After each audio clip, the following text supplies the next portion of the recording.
You're muted. Yeah. Good morning, everyone. You'd think I would have this down pat by now. Sorry for being muted. Um, welcome to the mentoring training series, our segment on PACEs, which is positive and adverse childhood experiences. My name is Doreen Ivory. I am the mentoring resource specialist with Children's Network, and I chair the San Bernardino County Mentoring Task Force. And today, my co-presenter is Zaneta Brown, who is our Children's Network Child Abuse Prevention Coordinator. I also have in the wings our lovingly called producer Juan Solis, who is our fatherhood engagement coordinator here at Children's Services. So he will be running our slides and everything in our videos. So thank you very much, Mr. Juan. And so a little bit about housekeeping today. If you can all have access to your chat and can enter your name, your agency, and your email so we can keep attendance in that fashion. We'd greatly appreciate that. And you can do it all together, or if you've already entered your information, our icebreaker today is with all those beautiful flowers that we saw in our countdown, name your favorite spring flower in the chat. And I'll give you a couple minutes for that to happen. We are already up to 65 participants. Mm-hmm. I noticed that we may have some people here trying to get some extra credits. I see quite a few. San Bernardino Valley College, and you are smiling. You know who you are. So welcome and thank you for joining us. So a little bit before we move on, we are actually recording this session, and it will be available for viewing once we get it all switched over to a YouTube link. Also, we will be sending out a copy of the PowerPoint, or at least a PDF of the slides for you all, as well as a link to our survey that we would appreciate you completing. And once we get your survey completed, we can send out your certificate of attendance. We really appreciate your presence here today. We have a lot of good information, a lot of updated information from last year when we originally offered this training the first time last year in April. So there's a lot of new information within this training that I hope you enjoy hearing about and that you can apply to your jobs and help the families that you serve. So also, if you can, just so that we know who is in the room, if you are logged in and say your name just says your first name or Zoom user or your employee ID number, or maybe even just your agency, if you can rename yourself in the box, if you go up to the right hand corner and you'll see the three dots in the corner, you can open that and it'll have a spot where you can click on rename, and you can just put your first and last name. That's great, so we know that you are here, and we can keep attendance that way as well. So again, we really appreciate you being here, and we will start the ball right now. I'm going to turn it over to Miss Zaneta. Hi, thank you so much, Doreen, and thank you all for joining us this morning. We're very excited that you were able to join us as we all increase our understanding of the lifetime impact of both adverse childhood experiences, but also the positive childhood experiences and the importance of acknowledging our own traumas and probably drove many of us to the field of work that we are in, right? So just a little background on Children's Network. It was created to identify gaps and overlaps in services, provide a forum for clarifying perceptions and expectations among and between agencies and the community. Children Network also serves to prioritize projects for interagency collaboration and programs. And we do both programs, both public and private. We actually do this to ensure better, more comprehensive services to children and youth. Our mission is to coordinate preventative programs and services through collaboration and engagement with community and county partners to strengthen and promote child, family, and community well-being. So that's pretty much Children's Network in a nutshell, and this is what we do. And we thank you all for being here. Just before I go into our training objectives, I just wanted to highlight a few key points. And some of those points, just want you to remember that throughout this extensive review and training, that trauma impairs memory and concentration. Trauma is correlated to heart disease, obesity, addiction, diabetes, autoimmune disorders, cancer, increased mortality and morbidity rates, and actually at a very early stage. Trauma impacts an individual's ability to trust. And then as service providers, we need to ensure that our policies and procedures are not re-traumatizing our clients by having to continually tell their stories, being treated as a number, being labeled as the addict or the schizophrenic, or not having a voice or choice in services, or not being able to give feedback about their experiences in service delivery. So as we go through these slides, this training, I want to make sure that we are focusing on why ACEs matter, why PACEs matter, what is resilience.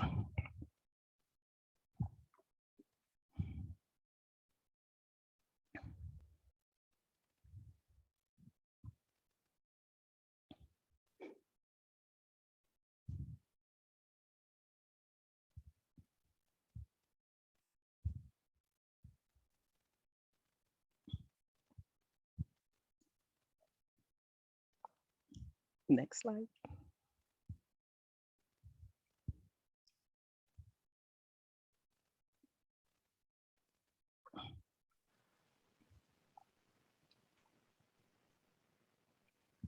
There you go.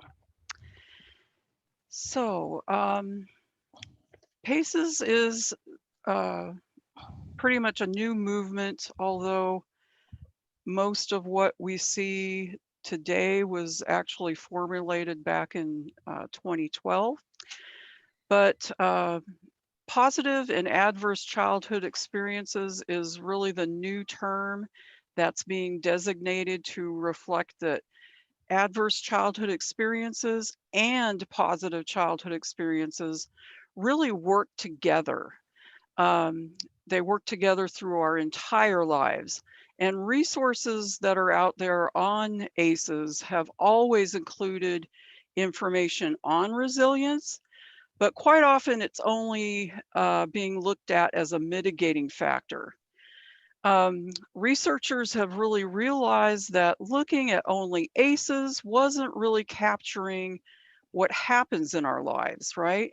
And although the knowledge of ACEs science really liberated a lot of people by explaining their lives, it also kind of put that depression in some of us that um, if we weren't provided information about resilience, we really didn't see the positives in hearing about the ACEs, right? And sometimes, even if we did receive that information, it wasn't really emphasized or it wasn't really explained sufficiently. But what if resilience is more than that, right? What if we joined adverse and positive experiences and moved forwards uh, towards future integration and highlighting trauma-informed care, strengthening families, platforms, and protective factors, and the power of positive experiences. Next slide.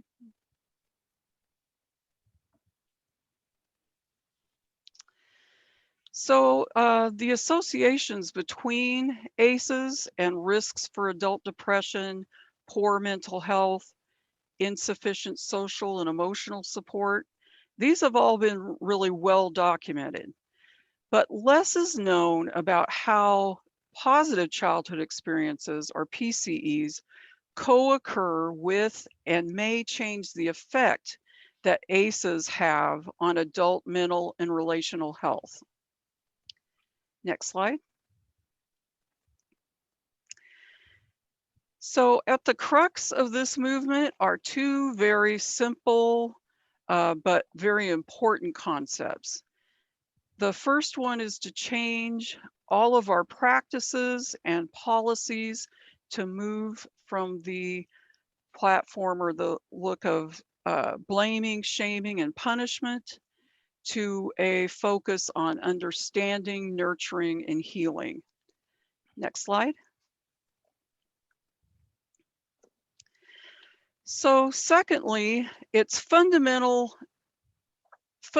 changes that people believe about themselves, resulting in a mind shift about how we see ourselves in the world, right? We weren't born bad. We can acknowledge that. We weren't responsible for the things that happened to us when we were children. We coped appropriately, given that we were afforded no other ways, right? It kept us alive. And we can change, okay? You can also say about these things, not only just focusing on the individual, but you can say this about families, about organizations, communities, and even our nations. For example, a traditional child welfare organization that is integrating PACE's science can say, you know, our organization began with hope and optimism. It wasn't responsible for the environment in which it was created. It coped appropriately given the restraints put on it by the organization or put on the organization. And we can change the organization and the environment. Next slide. So PACE's connection. I do want to acknowledge PACE's connection right now. These folks originally were called ACEs Connection, but with all the information on positive childhood experiences, they actually changed the name of their website and their organization. And PACE's Connection is responsible for many of the slides that you're going to see today. They recently did an updated version of a PACE's presentation that they have opened up free of charge to the public. Anyone can utilize these slides, put your own logos on them, whatever it is that you want to do with them, free of charge. So I just, I am going to be providing you with our slides, but you can also go to the pacesconnection.org website and be able to access their original PowerPoint as well. So PACE's, oh, not, go back a little bit, sorry. Not yet. So there's no question that PACE's science is the foundation for us to understand and eliminate most of our uh, most intractable problems. We're seeing examples of this every day of agencies that are utilizing PACES science within their practice. Many schools are seeing that they don't need to suspend or expel students anymore. A health clinic in Pueblo, Colorado saw a 30% drop in visits to the emergency room. After 1 year, family courts that integrated the Safe Babies Court approach saw 99% of the kids suffer no further abuse. And a intervention program in Bakersfield, California saw a recidivism rate fall from 60% to between 1 to 6%. Also in Cowlitz County, Washington, their youth suicide and suicide attempt rates dropped by 98%. So you can see there's a lot of good data out there showing the benefits of integrating positive childhood experiences and the PACES science into your programming while working with your populations. Next slide.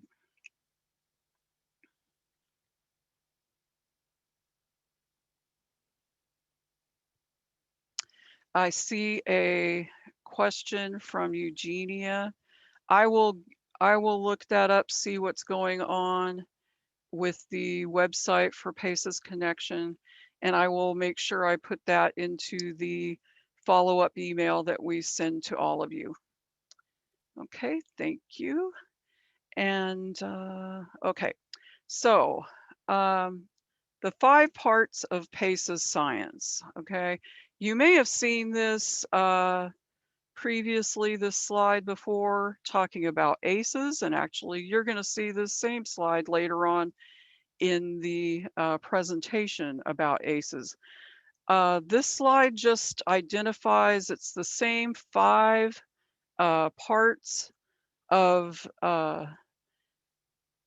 ACEs science and PACES science together, just added information from PACES surveys and different aspects that PACES science addresses. So the ACEs study and subsequent ACE surveys that show how many people experience ACEs and at what levels and what consequences, that's the epidemiology portion. The impact on the brain, we can see how toxic stress from ACEs damages children's developing brains. The impact on the body, we can also see how toxic stress from ACEs affects our short and long-term health. And we look into epigenetics as well. That's a mouthful word, right? And we see how we can pass our ACEs from generation to generation through our genes or epigenetics and systems that deal with historical trauma, and how resilience research shows that our brains are plastic or malleable, and our bodies can heal by experiencing those positive childhood experiences during childhood and having the resilience building practices that are based on PACES science, and as adults through practices that build resilience, such as exercise, therapy, being in nature, interacting with close and healthy friends, getting enough sleep, eating nutritious foods, if you're living in a safe place, having good employment with a fair wage, volunteering in your community. All people deserve to live this way, right? I think we would agree, we would all agree here, yes, I deserve to live in a society and in a situation where I can have access to all of these things.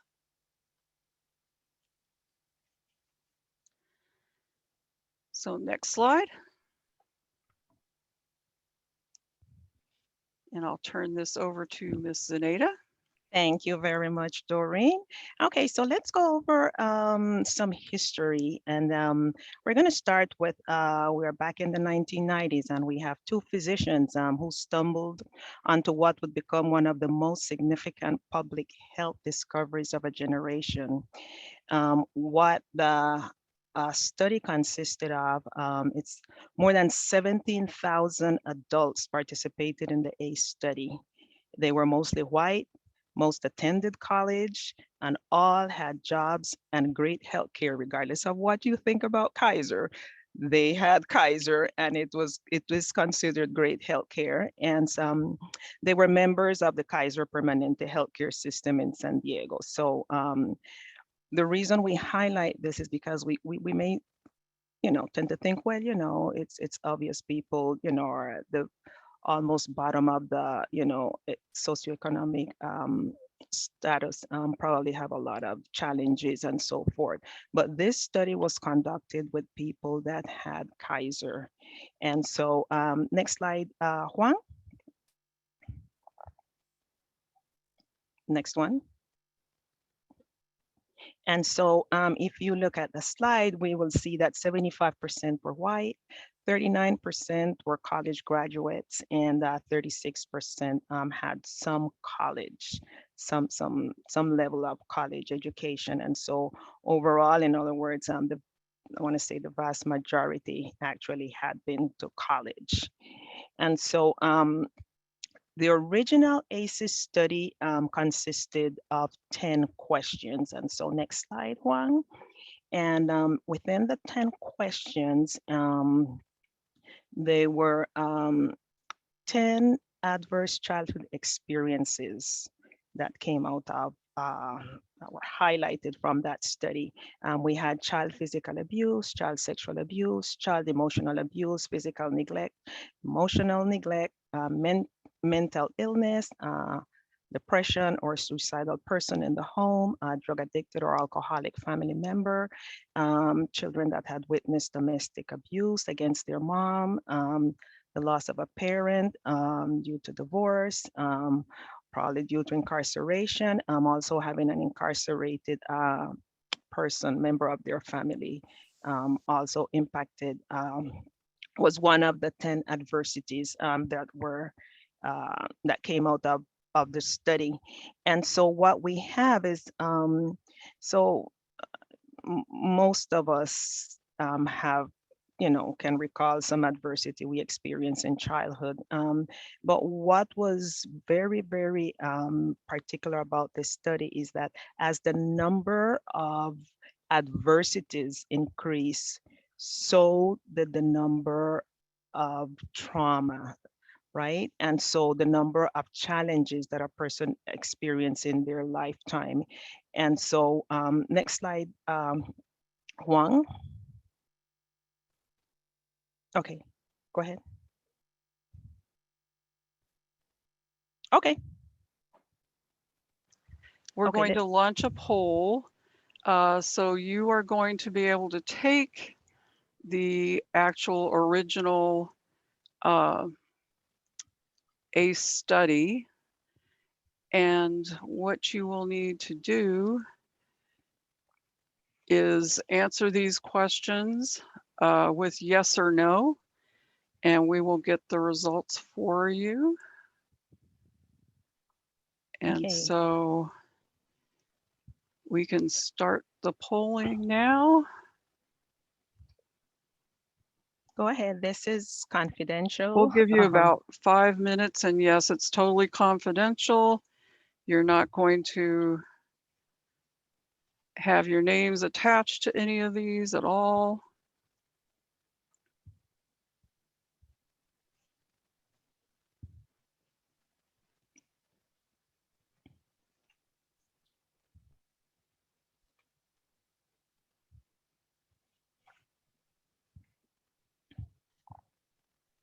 I'm putting into the chat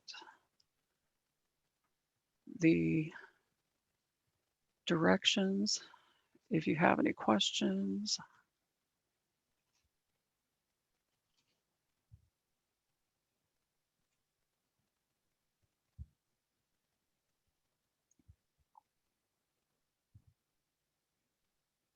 It's So always we have interesting. Yeah. 31%, 34, 39%, 47, 49. I recall doing this myself, and I remembered sitting next to someone at an event, and the person said, I didn't have 10 adversities, I had 11. And so I always remember that. Some people may have none, which you would be one of the lucky few, right? We have 69%. I'm going to give you 15 more seconds.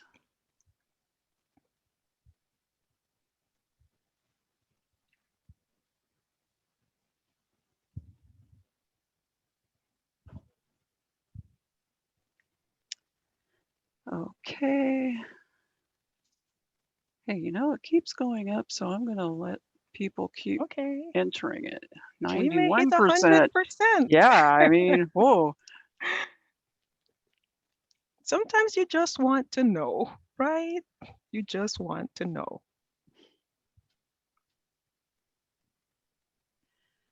Okay, looks like we have 86%. So I'm going to end the polling for this one.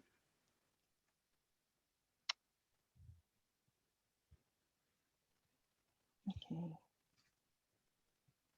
Are I you don't know sharing if I results? can I share the results? Are you seeing the results, guys? Yes. Yes? Okay. This is the cert. Yeah. So we have 25% for First question. the first question, like 51% for the second, for divorce, um, depression, mental illness, 47%, drug abuse, 49%, physical abuse or domestic violence, 47, incarceration, 33, um, verbal abuse, emotional abuse, 59%. Wow, this is really staggering, guys. Mm-hmm. Um, and physical abuse on your person, 52%. Uh, did you feel cared for, felt special, 25%? Did you Mm-hmm. experience unwanted sexual contact, Mm-hmm. 28%? Great. Those are awesome. I'm not saying they're awesome results, but I really appreciate all the participation in that. So, Absolutely. And it's kind of consistent with what we see whenever the survey is conducted when we're having any type of training. I think in one instance we had like over 30+% of our county staff had shared, experiencing some type of even sexual abuse. In our case, we are close to 30, but not over 30%. So that's interesting. and I'm launching the part 2 of that poll. Um, if you can put down your total ACE score in the appropriate line, if you have 0 ACEs, 1, 2 to 3, Oh, and we'll give you a minute to do that. Also, if you believe that these experiences have affected your health, is it not very much? Do you think maybe some of it, or it's affected you a lot?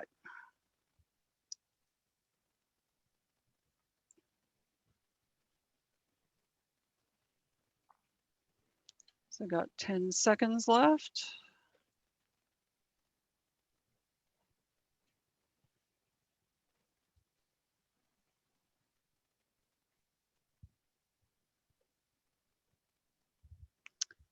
Okay, I'm going to end the poll. It's still going up. Let's hit 80. Two more, three more. Okay, Okay,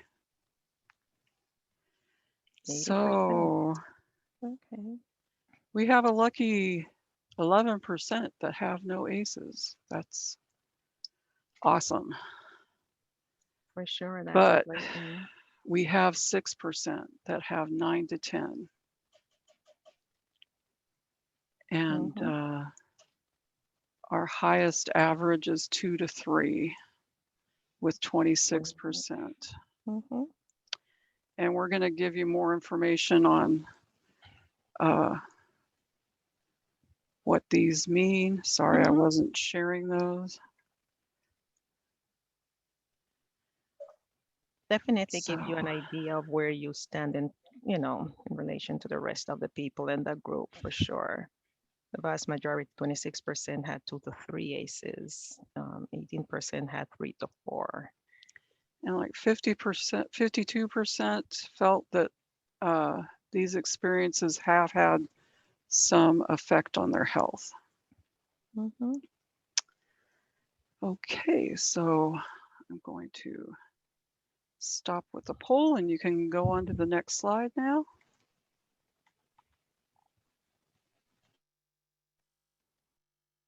Okay, so definitely there is a direct link between trauma and the adult onset of chronic disease, as well as mental illness, social and economic problems for sure. And then in the original study, 2/3 of participants experienced one or more types of adverse childhood experiences. Of those, 87% had experienced two or more types. In other words, ACEs usually don't happen in isolation. So there's usually, two or three together. Um, and so we see this in the original study. To clarify, two experiences of sexual abuse are an ACE score of one. Experiencing any number of physical abuse events and any number of verbal abuse events is an ACE score of two. Um, the outcomes are dose dependent, and so more ACEs result in higher risk of medical, mental, social, and economic problems as an adult. Okay, next slide. And we're going to see to what extent. So let's go over this slide.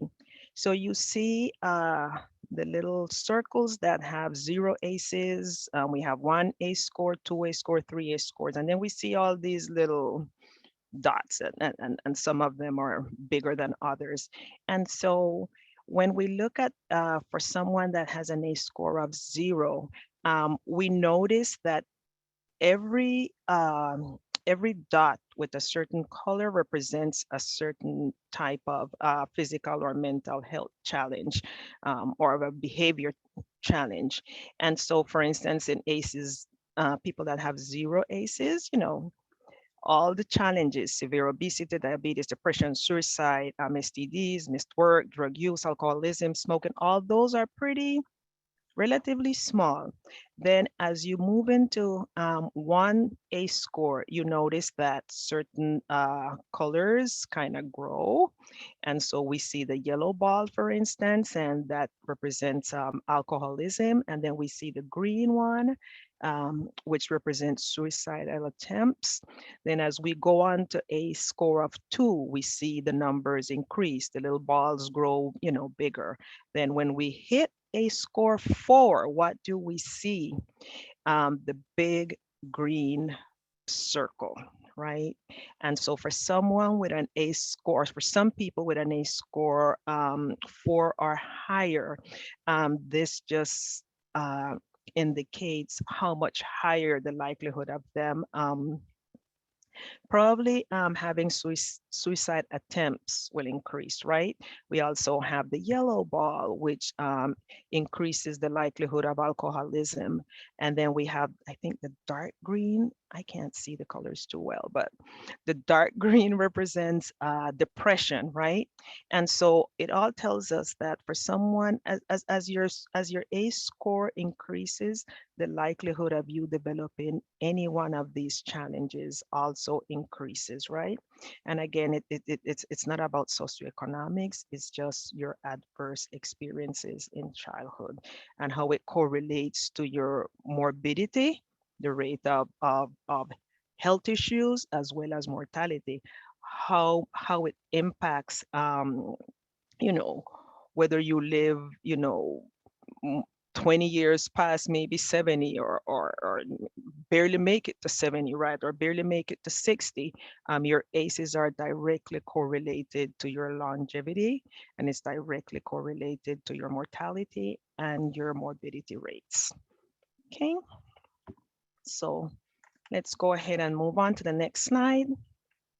So we have the impact of ACE scores of 4 or more, and we can see what a score of 4 or more looks like. If you have a score of 4 or more, you are 10 times more likely to use injectable drugs, 7 times more likely to be an alcoholic, and we can go down 3 times more likely to to engage in risky sexual behavior. And then we go all the way to, 5 times more likely to suffer from depression, 4 times more likely to be diagnosed with dementia. And believe it or not, it all goes back to your ACEs. Okay, so compared with people with zero ACEs, those with 4 types of more are twice as likely to be smokers, and 12 times more likely to have attempted suicide, and 7 times more likely to be alcoholics. So we just want to highlight that people also with high ACE scores are more likely to be violent, to have more marriages, more broken bones, more drug prescriptions, more depression, more autoimmune diseases, and more work absences. And this, there is also an additional grim note to this, and that's without intervention, those with 6 or more ACEs have a lifespan that's 20 years shorter than those with zero ACEs, right? And so that's like the aha moment. It's like, wow, when we think about our friends or relatives, even, or parents or grandparents, and we start to look back on their, their history, their childhood traumas. Sometimes we wonder, well, wow, why some people have so many challenges, right? And if you think about their experiences, their history, you will find that it all ties back to their ACEs. Okay, next slide, please. And so we have the ACEs Aware Initiative in California, and you can go ahead and review this on your own. ACEs Aware Initiative offers medical providers training. We have screening tools. We have clinical protocols, and payment for screening children and adults for ACEs. I want to say a large number of our pediatricians actually screen their patients for ACEs. And so it's huge in California. ACEs Aware is an initiative of the Office of the California Surgeon General and the California Department of Health Care Services. And it was led by Dr. Nadine Burke Harris, who was, I believe, the first California Surgeon General, and also Dr. Karen Mark, Medical Director of the Department of Healthcare Services. You can certainly go ahead and review some more of that information. Next slide is followed by an ACEs in San Bernardino County, where most of us reside. And so you will see the percent of our population in terms of ACEs. Where are we? How is our population doing? And let's see, we have here that ACEs score of 3, a minimum of 3, that represents 13.47% of our population. Um, but Those that are within ages 0 to 2 are 69%. Again, ages 3 to 5, we have 30%, and so on. You can go ahead and review the chart just to get a better sense of, what's happening in San Bernardino County.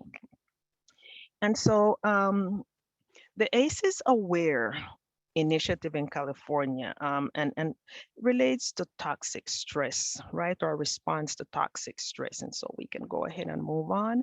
We know that repeated and or prolonged activation of a child's stress response without the buffering of trusted, nurturing caregivers and safe, stable environments leads to metabolic, immune, and neuroendocrine responses, and even the way DNA is read and transcribed, right? So these biological changes play an important role in the clinical progression of ACE exposure to negative short and long-term health and social outcomes. Further, these outcomes demonstrate a pattern of high rates of intergenerational transmission. Development of the toxic stress response is influenced by a combination of cumulative adversity, buffering or protective factors, and predisposing vulnerability.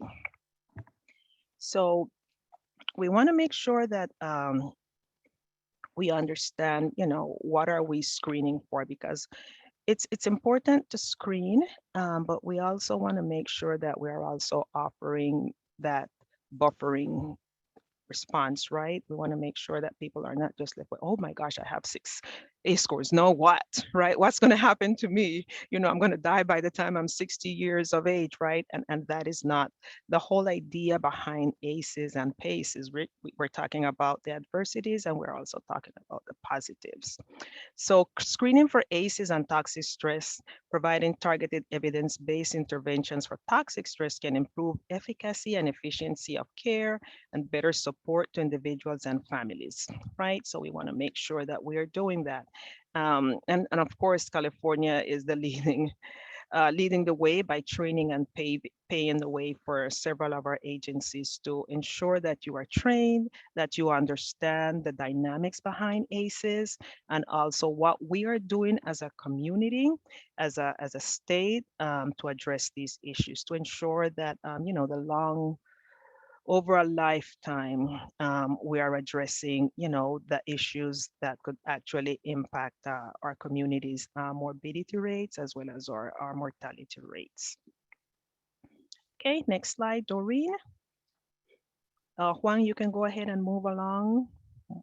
Move along. I covered this. Thank you. Move along. Thank you. Okay, thank you.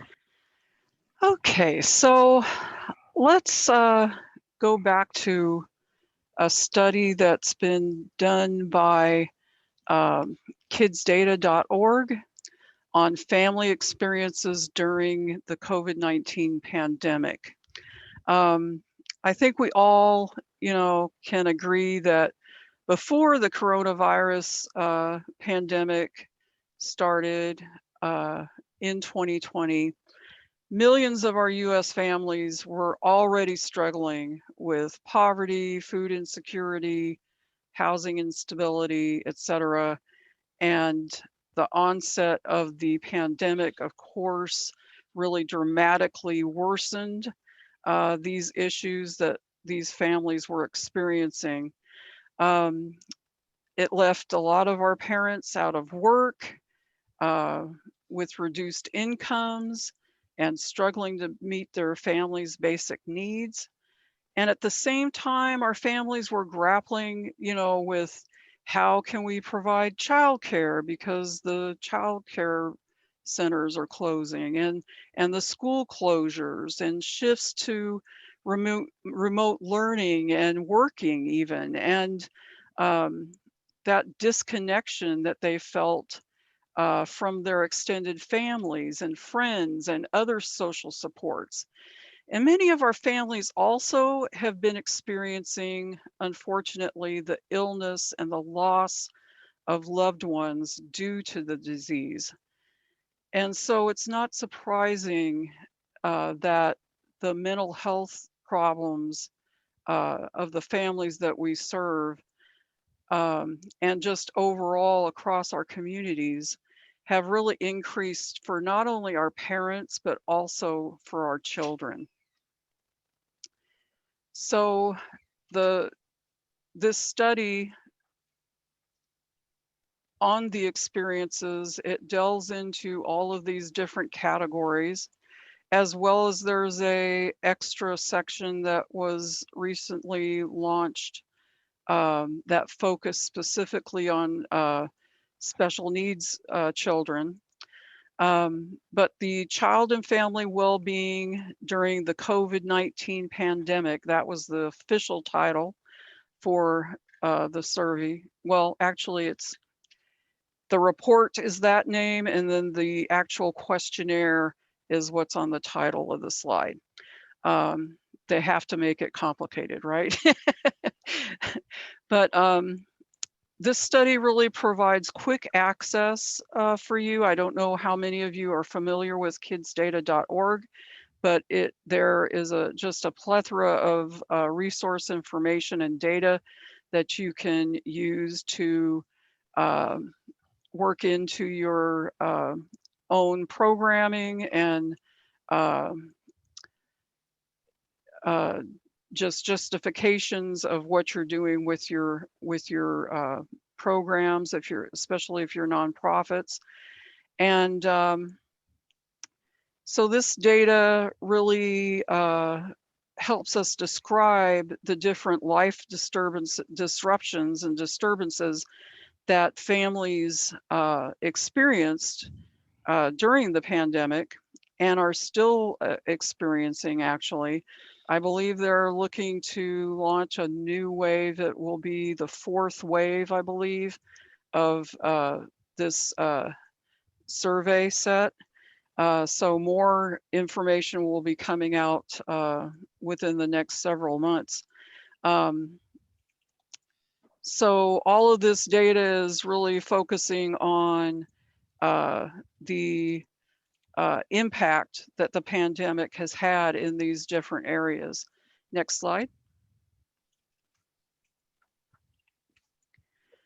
And so you can see, as far as ACEs, the folks that participated within the survey, they were asked questions that really were relatable to their oldest child in their household.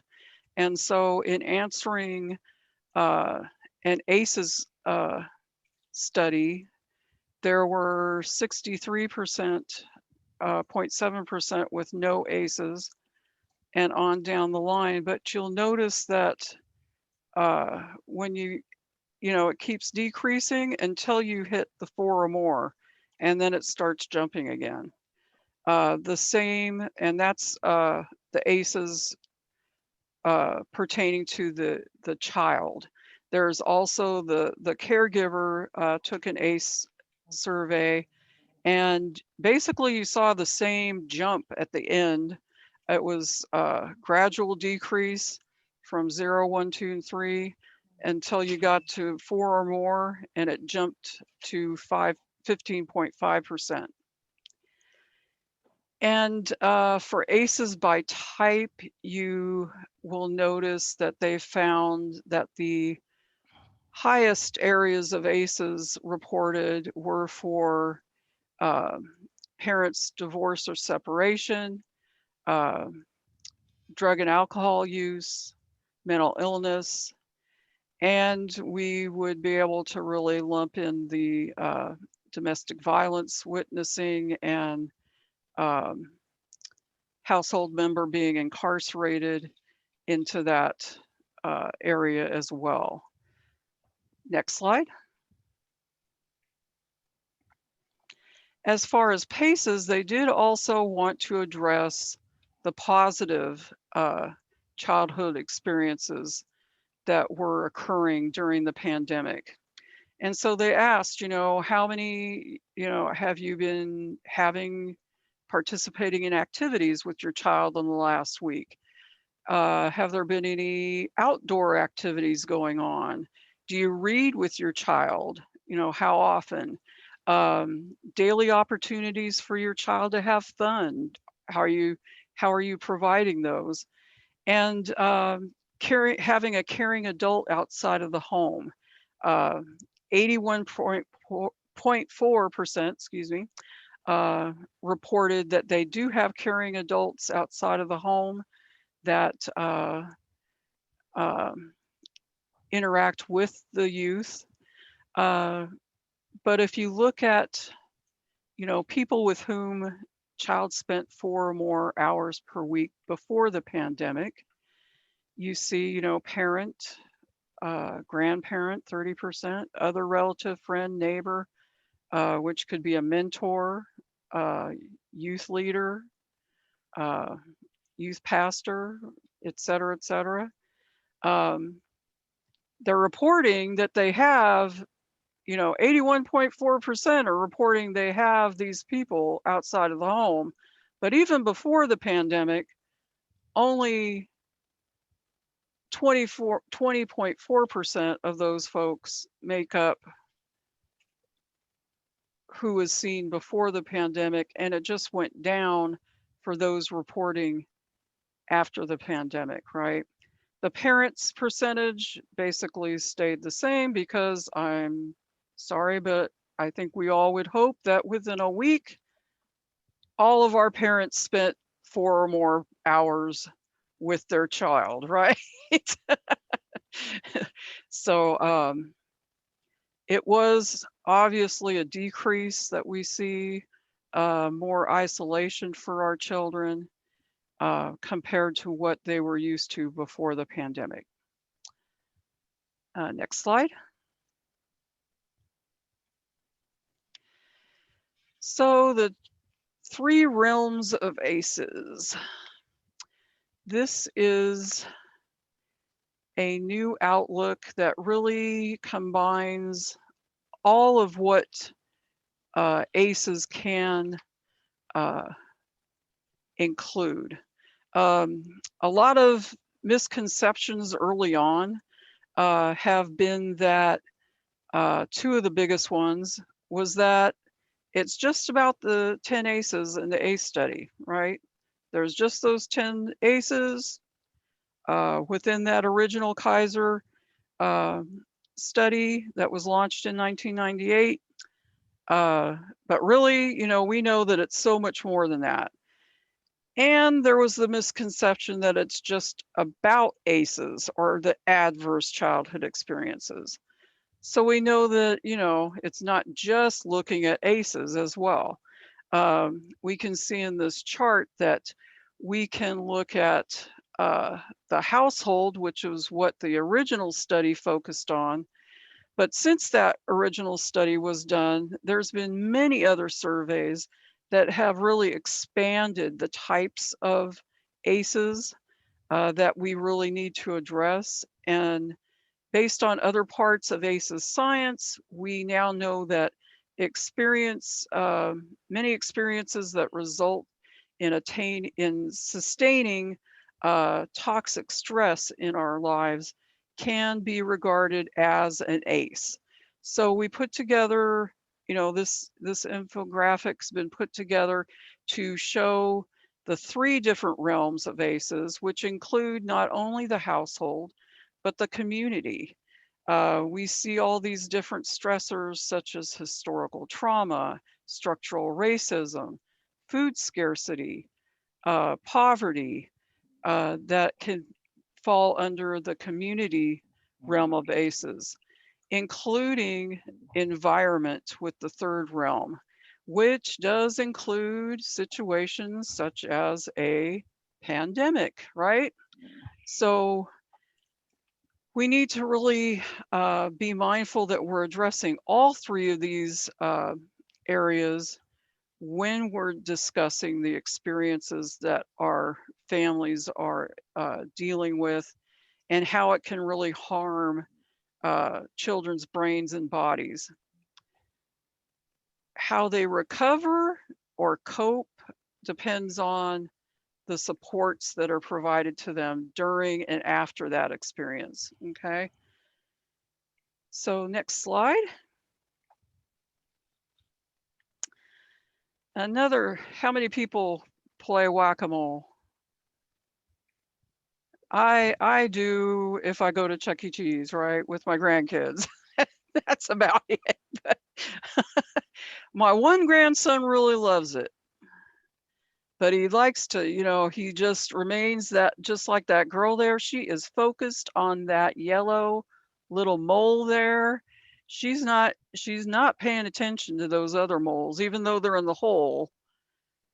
And that's really not what we should be doing, right? We should be still anticipating what's in the other hole, right?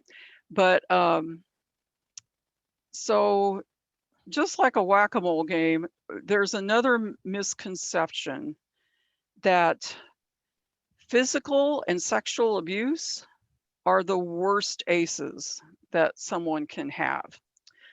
The reality, though, that has been found in this research shows that the brain, for the most part, doesn't really distinguish between the different types of ACEs. Once the experience goes into the brain, it's all going to be looked at as toxic stress. Okay, so the ACEs study showed that on a population level, that it doesn't matter what the type of ACEs are. An ACE score of 4 that included, say, divorce, physical abuse, an incarcerated parent, um, depressed family members, that person had the same statistical outcome as an ACE score of 4 that includes someone living with an alcoholic, experiencing verbal abuse, emotional, and physical neglect. Okay. So this was something that was really surprising that, Dr. Folletti even mentioned. Um, that it was very unexpected and a surprise to see that it doesn't matter if you have a ACE score of 2, of 4, or 7. It doesn't matter how you made it up. Uh, the response, the reactions uh, to our bodies are the same. So that's why when we're looking at this slide, that the whack-a-mole approach will never really work when we're trying to solve our most intractable problems with our ACEs. The ACE study showed that if you have one type of ACE, you're likely to have another type, right? Um, a growing segment of the population right now has 3 or more ACEs. And many people in organizations believe that you know, if we just prevent one type of child abuse, if we just focus on, say, domestic violence, or we focus on child sex abuse, or verbal abuse, or physical violence, then that type of abuse is going to disappear within enough time, right? If they throw enough time and effort and funding and all of that uh, into addressing that one ACE.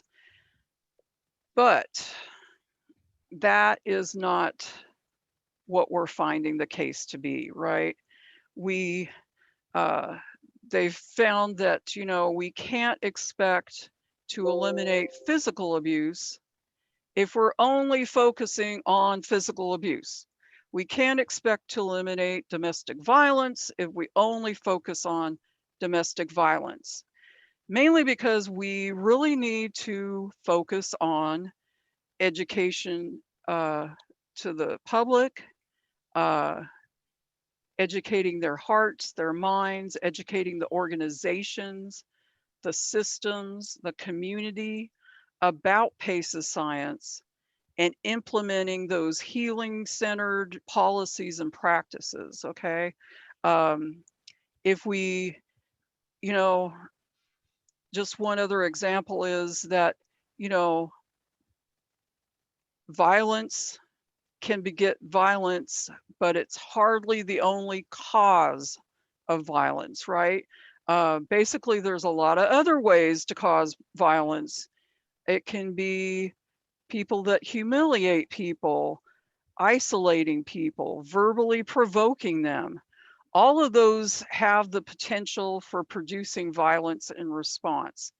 And so that's why we need to identify the idea, acknowledge the idea that if we're focusing on one ACE, it's not going to be effective to remedy the stem of the problem. Okay.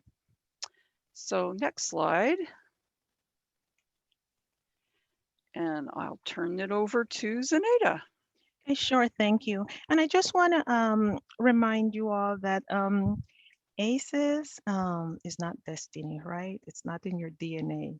And I know just going over all this just terrible information, right, about how many aces you may have had, and what this means, and your life is going to be shortened by 20 years, and you're going to end up this way or that way. That's not what this is about, right? We are trying to understand the science behind ACEs, and then we are going to be moving into more and more moving into the science behind PACE, right? Positive, right? The positive portions, the things that counteract our ACEs. So please, if you are triggered, give yourself a moment, but just be assured that we are moving. This is going in a positive direction. This is not doomsday by any means, right? And so with that, I just want to highlight what it means to be trauma informed. And I'm not sure how many of you do provide services at this point. I do know that we have a number of students on this training. And so you may not be aware, perhaps if you aren't working yet with families or the community, you may not necessarily be aware, of the importance of being trauma informed, perhaps. And so let me just go over the basic definition, which is to acknowledge the need to understand a patient's life experiences in order to deliver effective care. And so what that looks like is that we're going to be screening. We need to understand our own history. We need to collaborate on understanding. We also need to understand our professional role, right? We are not there to tell our clients what to do, but we walk along them, right? It's important to understand the health effects of trauma for sure, because we want to make sure that we are working from a standpoint of not what's wrong with you, but what happened to you, right? And if we can get that from the beginning, that right there is priceless. We need to understand the concept of what happened to you rather than what's wrong with you. And so these are some of the basics of trauma-informed care.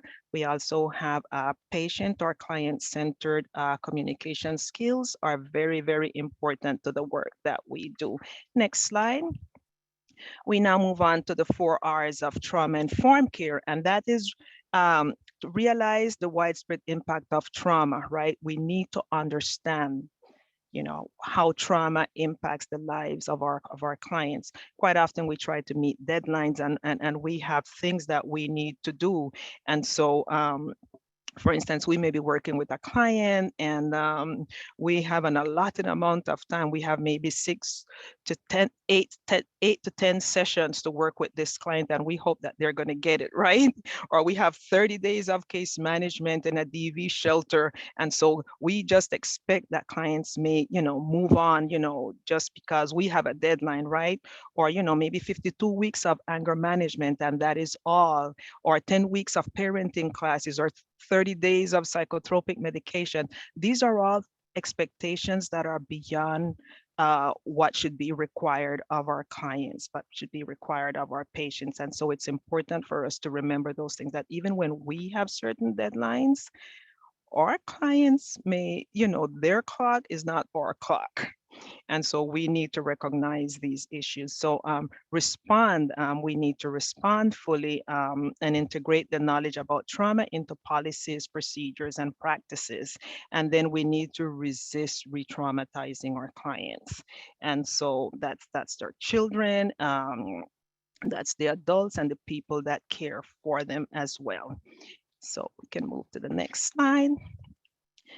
We have that ACEs, the science of ACEs. There are 5 parts, 5 components.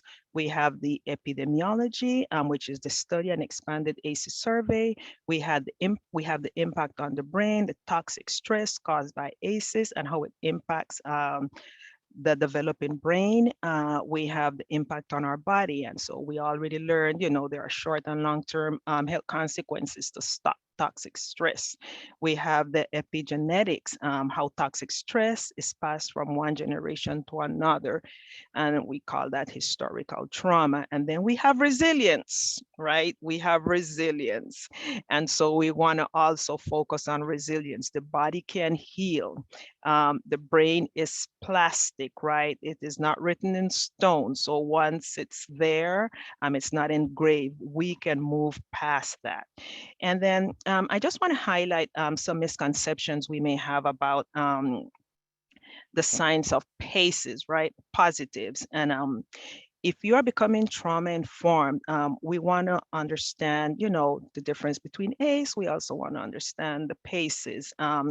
We know some organizations that actually skip over the ACE study. They may include a little bit of brain science and go right to implementing trauma-informed practices. However, we have found that with that approach, an organization won't be as successful as it could be if it integrates PACES science as well. Okay, so being PACES science-informed is the bedrock, the foundation of becoming trauma-informed. You need both. You need PACEs, and PACEs is the science. PACEs is basically the what, the why, and then trauma informed is the how. If we do only the how, becoming trauma informed risks becoming a fad, especially if implementing trauma informed practices without PACEs science shows only slight improvement. So we want to be aware of that. We need the ACEs, we need information about ACEs, but we also certainly need information about PACEs and vice versa. We can't just do PACEs without addressing the ACEs as well. And so next slide. Okay, and I believe we have a brain here. We all recognize the brain. So let's just go ahead and assume if a car is coming at us, or we hear gunshots or any other danger appears, your eyes, your ears, or both send a danger alert to your amygdala. And we can see the amygdala right there. Okay. Before the rest of your brain registers the danger, your amygdala instantly assesses sounds and sights and screams danger. And that goes to the hypothalamus. The hypothalamus is like a command center for danger, and it instantly sends a message to the adrenal glands. So it says, start pumping adrenaline. We need this. We need to prepare. This triggers a burst of energy for you to fight, run away, or freeze. Your heartbeat accelerates, pushes blood to the muscles and vital organs. Your pulse rate and blood pressure go up. You start to breathe faster. Small airways in the lungs open wide to take in as much oxygen as possible. And so we all understand, what happens when there is a moment of panic, right? When we get into that, oh my gosh, what do I do now, right? Everything just goes red practically. And so your sight, your hearing, and other senses become sharper. Meanwhile, epinephrine triggers the release of blood sugar, which is glucose, and fats from temporary storage sites in the body. And so these nutrients flood into the bloodstream, supplying energy to all parts of the body. Okay, and so we have a video, at this time that shows what happens um, during our stress response.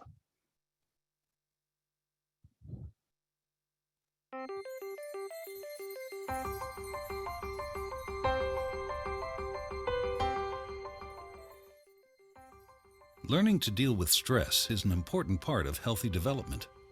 When experiencing stress, the stress response system is activated. The body and brain go on alert.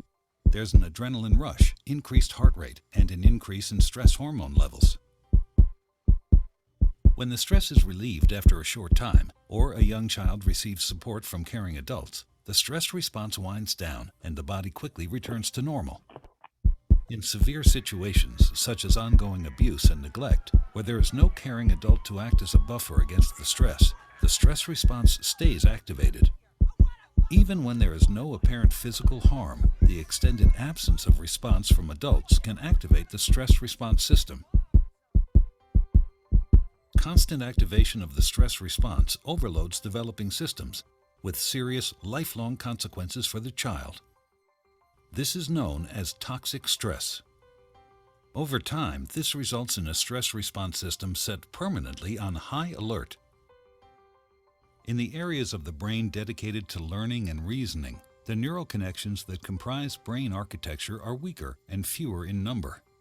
Science shows that the prolonged activation of stress hormones in early childhood can actually reduce neural connections in these important areas of the brain at just the time when they should be growing new ones.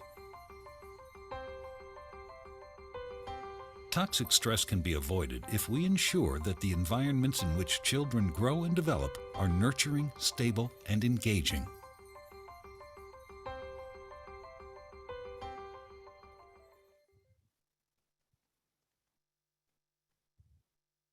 Okay, we have some of the interesting other videos.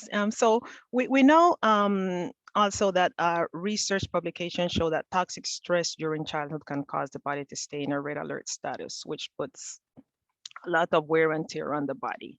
So too much adrenaline can weaken the heart and lead to type 2 diabetes and other, again, we already mentioned a host of other challenges. Of course, many people think that your DNA provides a blueprint for your life. That's true for many parts of you, however, such as, for instance, your eye color, perhaps. But our genetics are more complicated and wonderful than that. So, on top of the genome, there's an epigenome, which turns genes on and off. And it depends on what's happening in our environment. And so, we do have a video for that we're going to go ahead and turn to. Do we have that video? Yes, thank you. DNA contains the instructions for building all the parts of the body. But DNA is only half the story. The DNA in our bodies is wrapped around proteins called histones. Both the DNA and histones are covered with chemical tags. This second layer of structure is called the epigenome. The epigenome shapes the physical structure of the genome. It tightly wraps inactive genes, making them unreadable. It relaxes active genes, making them easily accessible. Different sets of genes are active in different cell types. The DNA code remains fixed for life, but the epigenome is flexible. Epigenetic tags react to signals from the outside world, such as diet and stress. The epigenome adjusts specific genes in our genomic landscape in response to our rapidly changing environment.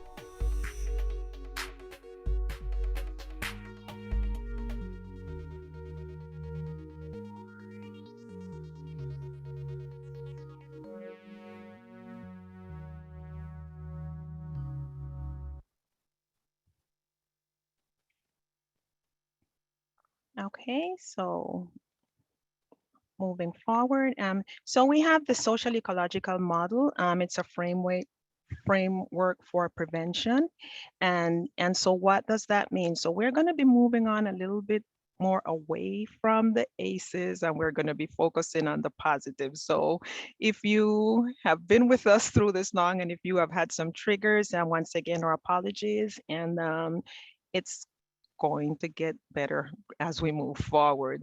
So we have the social ecology model, which is a framework for prevention.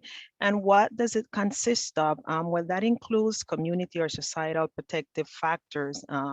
We have community norms of shared responsibility to support parents and families. We have the implementation of evidence-based practices. We have access to basic needs and specialized services. Um, we have the relational protective factors, right? And that includes things like relationships with peers and reduced feelings of isolation. We also have positive relationships within the extended family. We have the ability to communicate emotions effectively. We have secure parent-child relationships. And then the third component of the social ecology model includes the individual protective factors. And those include things like stress management, access to concrete support, hopefulness, problem solving skills, resilience, and then we also have parenting skills. So if we think about 5 key protective factors to reduce child abuse and neglect, we can focus on parental resilience. What does that look like? We have social connections. We have the knowledge of parenting and child development. We have concrete supports in times of need. We have social and emotional competence of children. And if we just think about this for a second. We have the risk factors. And so the risk factors could be compared to the rain that is falling, right? And so rain is falling, the risk factors are falling. They're falling all around us. And so we have parental stress, we have substance use, we have, a host of ACEs that impact our lives.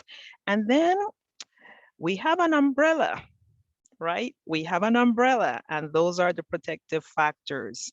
And so the protective factors include things like parental resilience. There we go. We have parental resilience. We have nurturing and attachment. We have knowledge, not knowledge of parenting and child development. We have concrete support in times of need. We have social connections. We have social emotional competence for our children. And so we want to look at the protective factors then as the umbrella. The risk factors, of course, are most of the ACEs that we experience. But how do we build the 5 protective factors? How do we build this strength, this protection around ourselves, also around our children? So there are a host of everyday actions that help build protective factors, and some of them we have the parental resilience, we have the social connections, we have the knowledge of parenting and child development, we have concrete support in times of need, we have social and emotional competence of children, which we mentioned previously. And so we do have this list for you, and that would be in the next slide. That provides us with a host of everyday actions that we can take in order to increase resiliency or to promote our protective factors. So we have this slide, you are going to receive it. And so you can go ahead and use it with your clients. You can use it, with your friends and relatives, for sure, amongst yourselves and so forth. The most important thing that we want to remember is that we want to strengthen the families we work with. We want to make sure that we are promoting awareness in terms of optimal child development. And we want to make sure that we are reducing the likelihood of child abuse and neglect for sure. Next slide.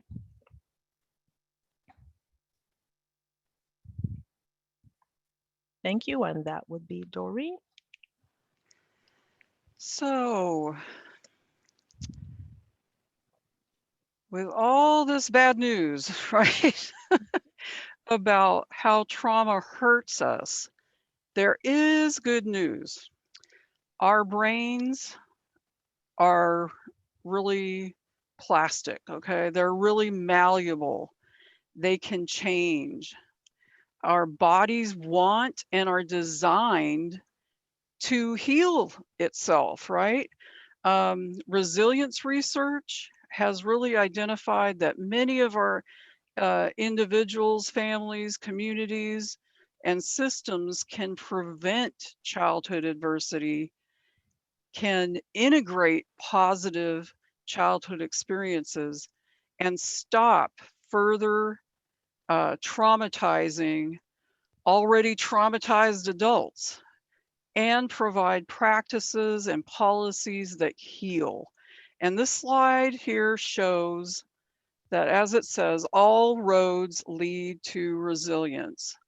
You can always use the protective factors when looking at how we can build resilience in ourselves, in our families, in our organizations, and our communities. And a lot of this has been really developed by the Strengthening Families framework, which we're going to talk about in a little bit. But right now, next slide, we're going to show you a video on resilience. It's about almost an 8-minute video, but it's very good information, but down to earth that any layperson can understand. And this would really be a good video to be able to show in your weight rooms. And I'm going to let Juan play it for you.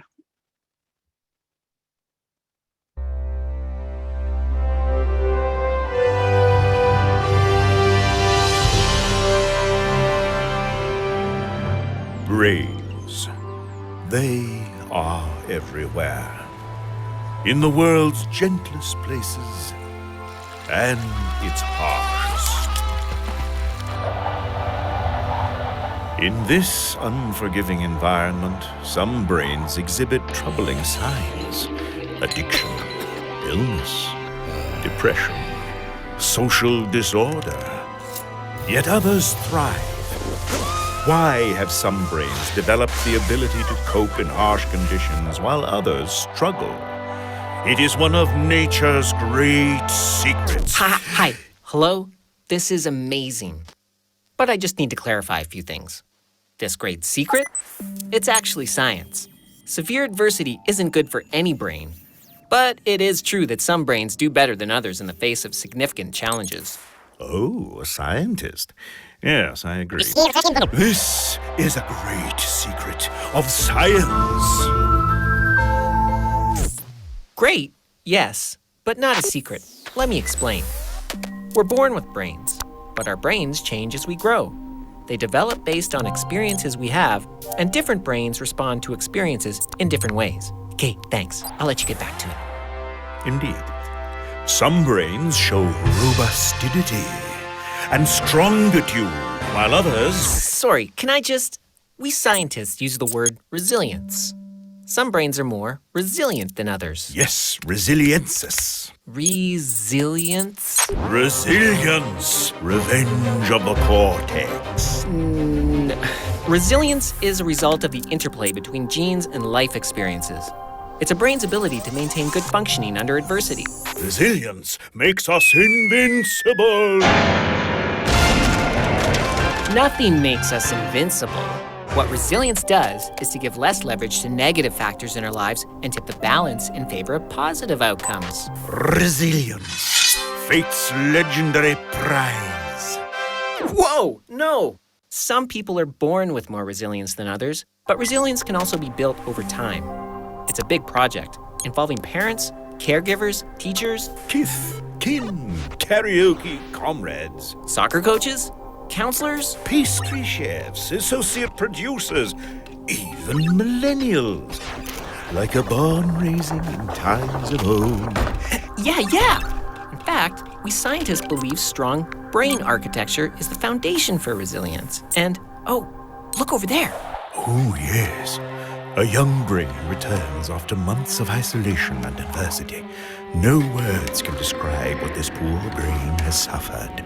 There are words that describe it. We scientists call it toxic stress. Toxic stress lies in wait. No, that's not. No. Stress happens inside the body. It's the fight or flight system kicking in.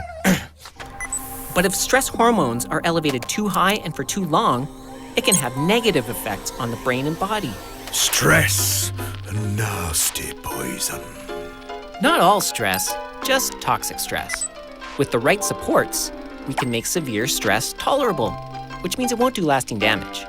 Stress can even be positive because it helps us to learn problem solving and coping skills, which leads us back to resilience. Alas, this brain is resilience-less. No, it isn't. Let me explain. Remember when I talked about giving less leverage to negative experiences and tipping the scale in a positive direction? Well, here's a little something I've been working on. It's a really amazing metaphor. Here it goes. I call it the resilience scale. Resilience scales. Protective armor plates that Shiny, but no. The resilience scale helps us understand why some brains are more resilient than others. The resilience scale sends out invisible resilience rays that's It's really just a scale. See? It's a beam being held up by a fulcrum. full of crumbs. Geez, no! A fulcrum. You know, like high school Never mind. Let me just clean this up. See, negative experiences add weight to one end of the beam, and positive factors add weight to the other end. Ideally, we want the scale to tip toward the positive side and lead towards positive life outcomes. The brain's future literally hangs in the balance. The position of the fulcrum can be understood as our original capacity for resilience. It's something like our genetic starting position. Remember the young brain that was struggling to survive? Look, it started life with the fulcrum off-center, giving more leverage to negative experiences. Serious stuff, like abuse, neglect, and chaotic environments. That means positive factors like responsive relationships, safe environments, and learning opportunities had less leverage. Over time, the negative load shifted the fulcrum even farther in a negative direction. Tragedy. Not at all. Right now, this brain is experiencing poor health. But with help, the scale can be tipped toward more positive outcomes. The first thing we can do is to stop negative experiences from stacking up. Then, we can add more positive factors, loading up the positive side of the scale. And we're not done. We can work to shift the fulcrum in a way that favors positive outcomes. The fulcrum, an amazing instant fix-it button. No, it's a process. It involves many supportive people and plenty of time. Remember? This brain is still young, so adult brains can work with it to relieve toxic stress and teach coping skills. In early childhood, these efforts can push the fulcrum a considerable distance. Childhood, filled with fascination and fulcrum flexibility. Sort of, but there are other sensitive developmental periods that are windows of opportunity, like adolescence. And even if this brain doesn't get help until adulthood, change is still possible. It will take more support, and the change will be less dramatic. But any fulcrum can be moved to make positive outcomes more achievable. The bad experiences disappear. I'm afraid not. It's hard to undo the effects of past negative experiences, and it takes time. But we can eventually relieve the burden of those negative experiences. Our little brain can get the help it needs to adapt, recover, and enjoy good health and wellness. And everyone, everywhere can become more resilient for eternity. Why not? With the right support, everyone everywhere can become more resilient. I'm so glad I saved humanity. It's been a majestic experience. Yeah, me too. Well done.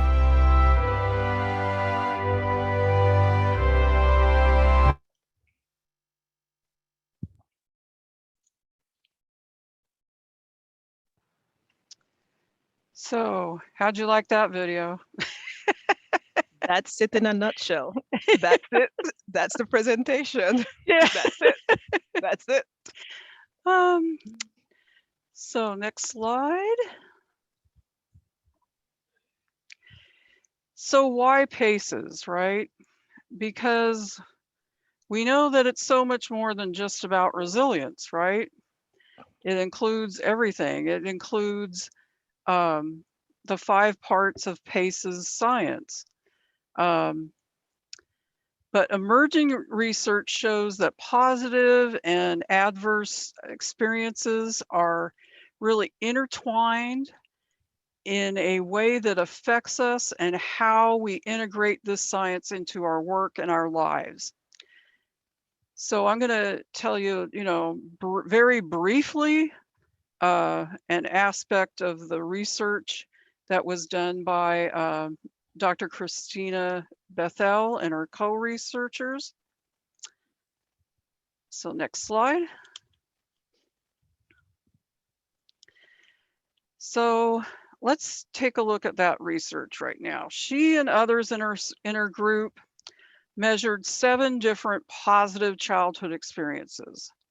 And they are listed here. Able to talk to family about feelings, family stood by you during hard times, et cetera, felt supported by friends, have 2 adults that are not your parents who took interest in you.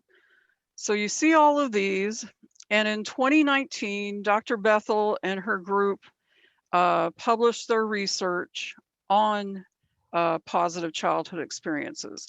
They used the data from Wisconsin's ACE study and looked at these 7 positive experiences and found that the positive experiences had what's called a low dose or a dose response, I should say, association with depression and poor mental health, just as ACEs show a dose response, right? So the more PCEs, the less depression that you saw. And the more ACEs, the more depression. Next slide. Actually, we're going to go back to that slide because that's where we're going to, no, wait a minute. Where is our poll information? Yeah, so we are going to launch a poll. You're going to have the opportunity again to take a poll, and this time it's going to be about positive childhood experiences. And so, The good stuff. The good stuff. yeah. We want to hear the good part, the hope. So these questions are going to ask, how often that you experienced these PCEs while you were under the age of 18. So I'm going to launch the poll.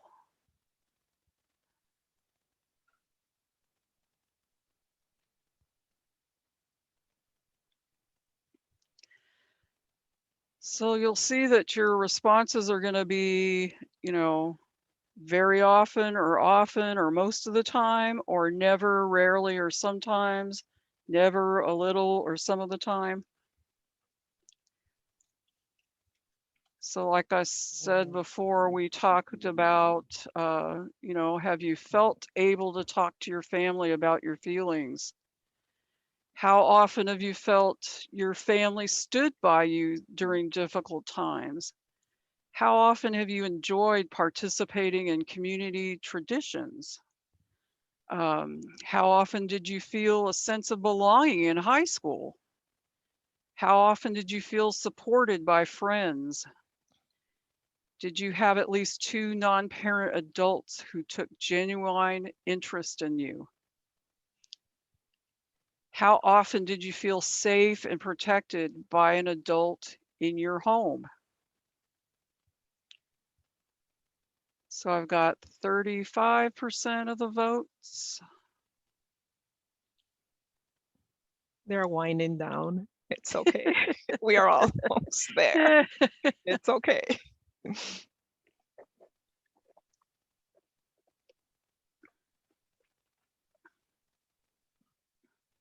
Oh, it's going up. Okay, give it a minute. Give it a minute. They're picking up again. Okay. Oh, Yes, you're right, Dan. Dan mentioned the Search Institute in their work into 40 developmental assets very much complements PACES. mm-hmm. Absolutely.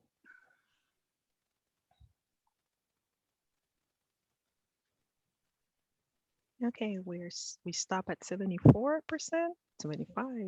Look at that. Okay. I thought sorry, Okay. when I thought I put that into the chat, it didn't go into the chat when I thought. Okay, we're gonna wind down and close the poll. And I know that we've been together for a while. I'm gonna give you a quick, like 2-minute break. Mhm. And we're gonna share the results.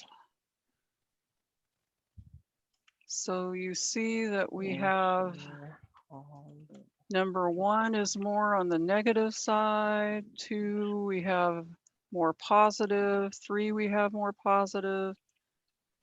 4 positive, 5 positive, 6 positive, 7 positive. Oh, that's good. We pretty much answered on the positive side, except for number 1, talking to your family about feelings. That's a can of worms that I don't think we have time to deal with right now. But go ahead and take a quick break, go get a drink of water, what have you, whatever you need to take care of. And we will be back at 10:40. It's almost done, but you need a little break right now just to make it over the last few minutes. Thank you.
So welcome back, everyone.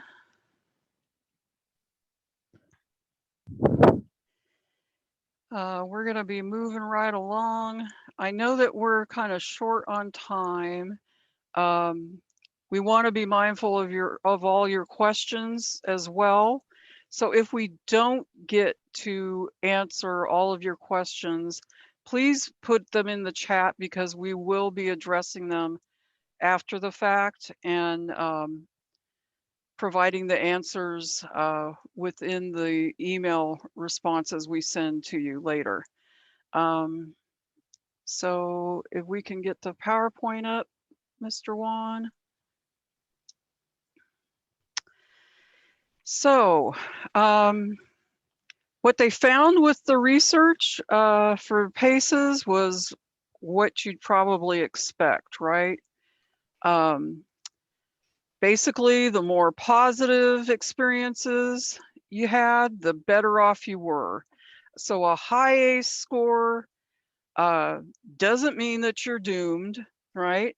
You may have enough positive childhood experiences to counteract the effects of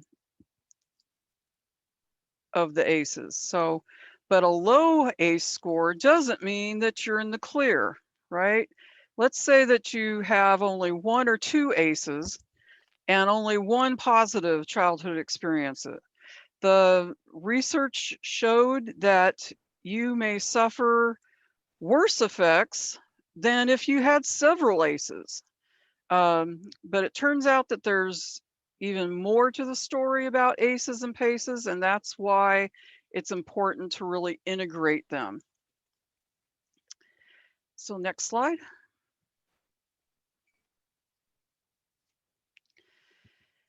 So there's this paradox kind of going on about PACEs.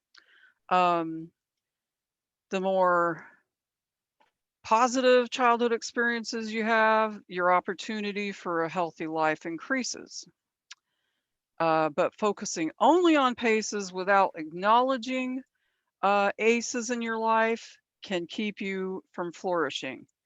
And research really shows that people who resist the negative emotions that they're feeling are more likely to experience mental health problems. And this applies to individuals as well as nationwide, right? For example, think about how we're addressing racism right now and white privilege in this country. Many people say, okay, we acknowledge slavery and now let's move on, right? But slavery and its aftermath, such as the Jim Crow era, still affects so many parts of our society.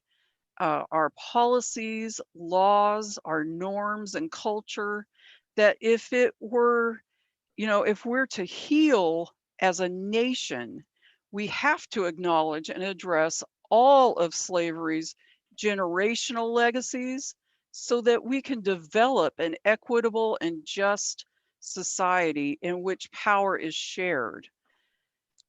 So you see here all these key points. And the third one, people who accept their negative feelings and experiences show higher levels of well-being and mental health.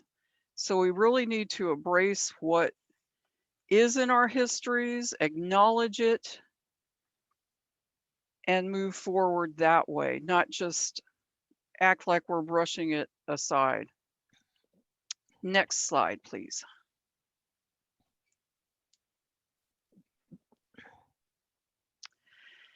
So let's talk about flourishing and what is flourishing, right? The ongoing goal throughout our lives, through the ups and downs and everything, is to flourish. And this means that we are learning skills that emerge from understanding our childhood experiences, which begins with accepting the impacts of both the negative experiences and the positive ones. there's so much more to this, and there will be as time goes on. We'll continue to provide updates to this research in the PACES Connection Resource Center, and that's where we can find more updates, because the research is going on continually. But you see all of these different areas having a sense of accomplishment, sense of mattering, sense of meaning. All of these are connected relationally as learned attributes of flourishing. So next slide. And we'll move on to Zenaida. Oh, okay. Well, thank you very much. And so let's talk a little bit about just, what do we do with ACEs?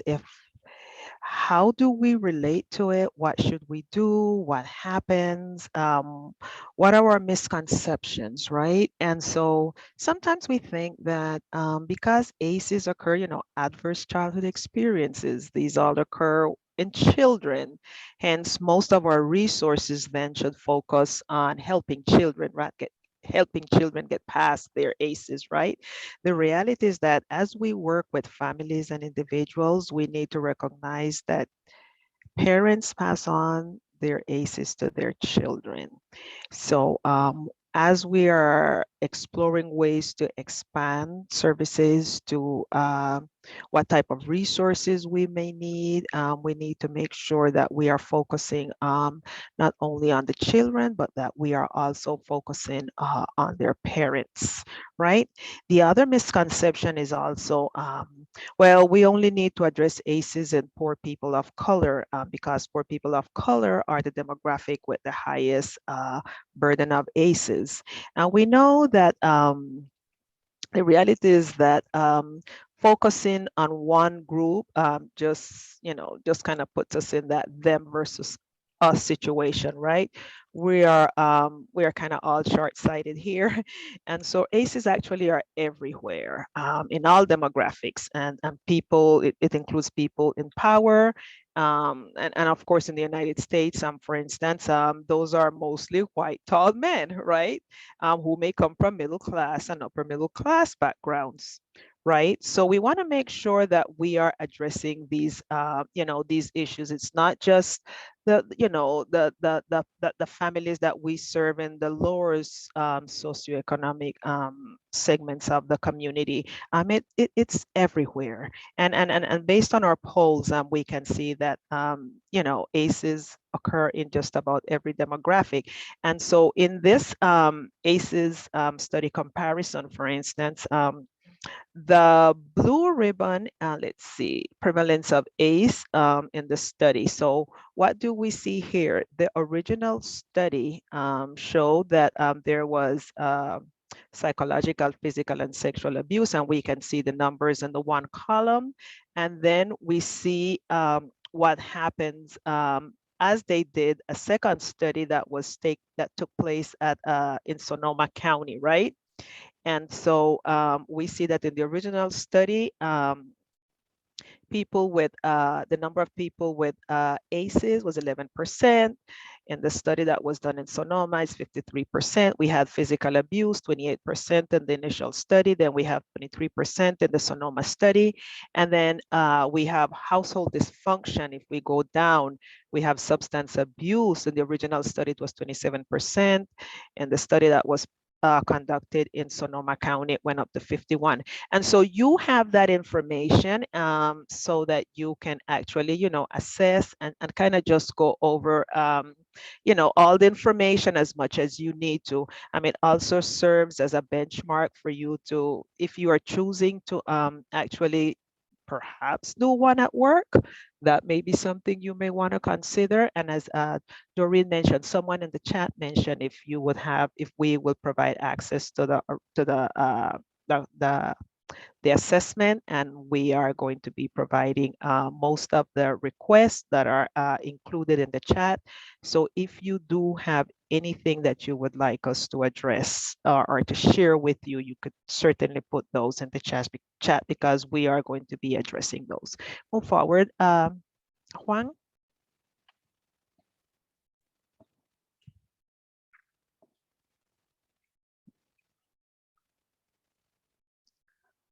Okay, I think we went backwards. No, we went forward. Okay. So okay, there you go. Okay, thank you. It looked kind of familiar.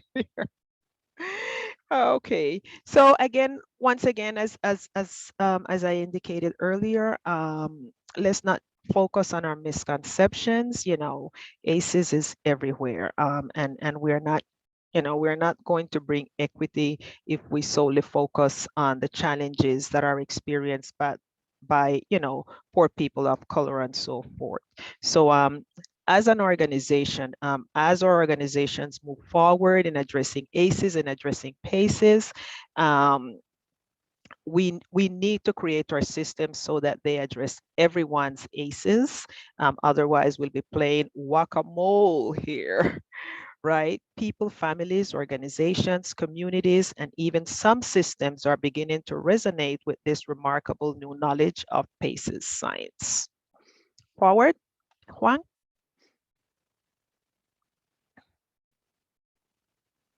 Okay, and Doreen is going to continue with some further information.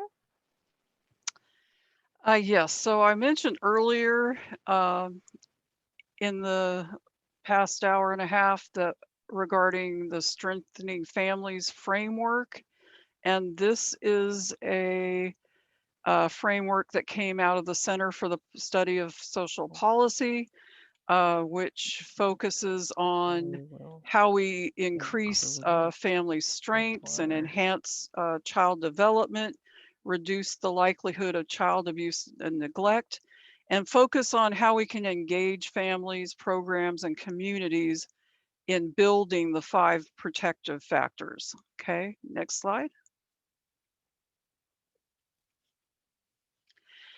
And also there's the HOPE framework, and HOPE stands for Healthy Outcomes of Positive Experiences. This has been a key group that's really been working to spread the information about positive childhood experiences. They center on the concept of promoting and focusing on the positive experiences, and the possibility of preventing and mitigating the effects of ACEs. And part of their newly emerging body of work is called the Science of Thriving. And they've had a couple conferences. This photo was from last year. They also had a HOPE conference, HOPE Summit this year as well. A lot of good information. So I just refer you to touching base with that website, and I will provide that website in our other information as well for y'all. Next slide. So a little bit more about HOPE.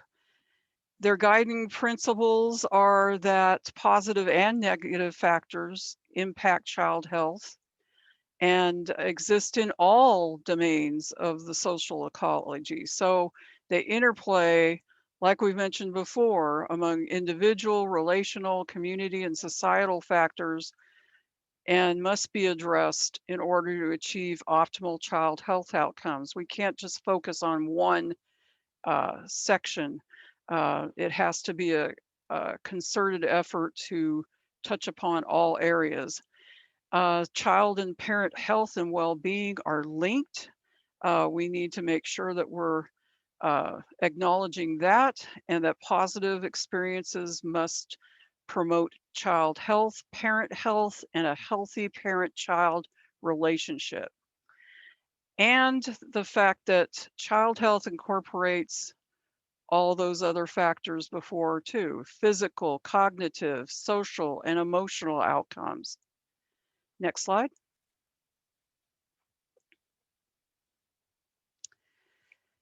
So these are the 4 what they call building blocks of looking at positive experiences through a hope lens.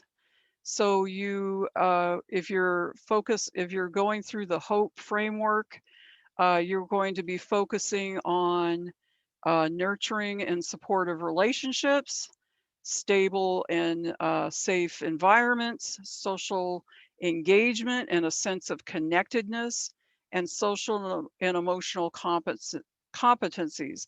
These are all going to be the areas that you're going to want to put your focus in when working with the families that you serve.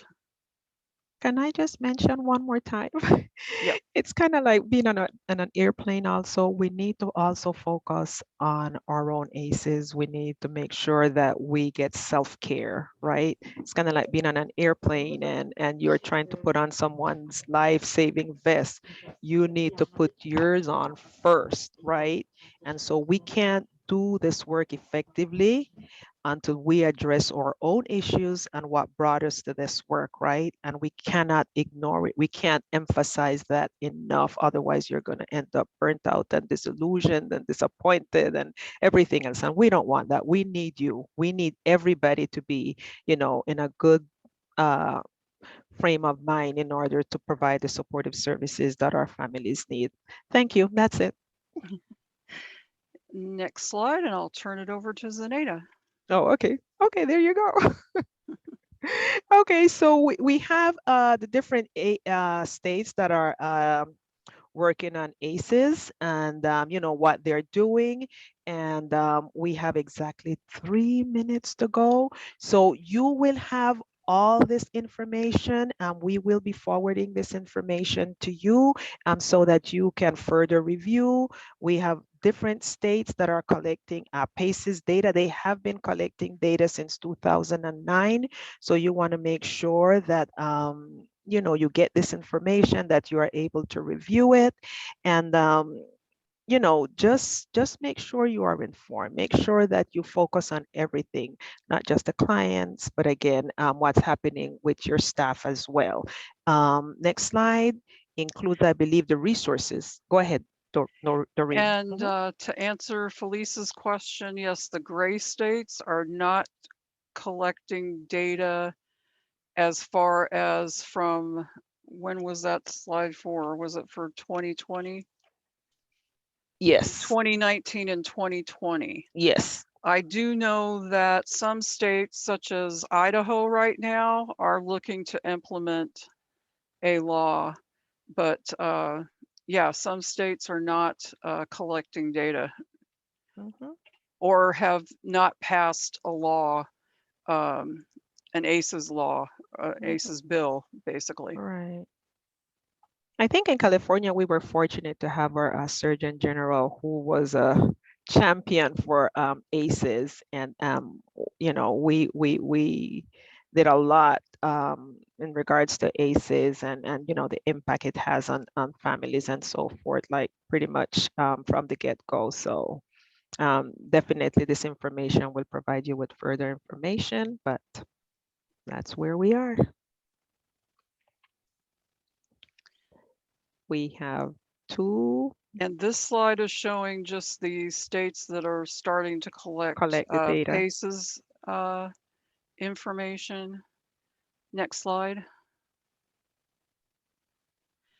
And we've got all the resources, a lot of the, like there's, oh, it's .com, that's why. It's not .org, sorry guys. PACESconnection.com. There's a lot of good resources and information. Next slide. And all of these, as well as we've included all the links for the videos. I know many of you were asking about the videos. And we will also be sending out a copy of an ACE and a PACE test. But keep in mind, you can go on Google and there are umpteen different types of, whoops, of ACE tests that address a lot of the, the 3 realms instead of just the original content. Next slide. There is a question if the poll is going to be included. Is that?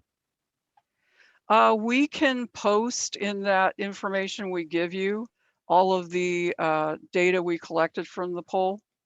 That I can do that. So this is where you come in, right? This is the call to action, right?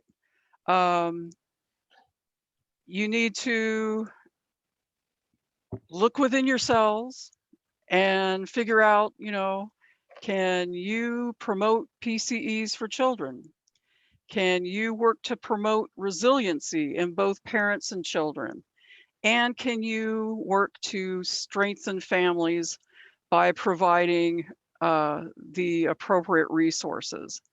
So all of this can work together to build hope and overcome the trauma and obstacles that the families that we serve face. I'm sorry, we are at 11:01. If there's any real pressing question that you have right now, otherwise I will keep the chat open for a few more minutes so you can put your questions in that we can address later on. But thank you so much. Again, so much information. We probably should even make this into, I don't know, maybe a 3-hour training. But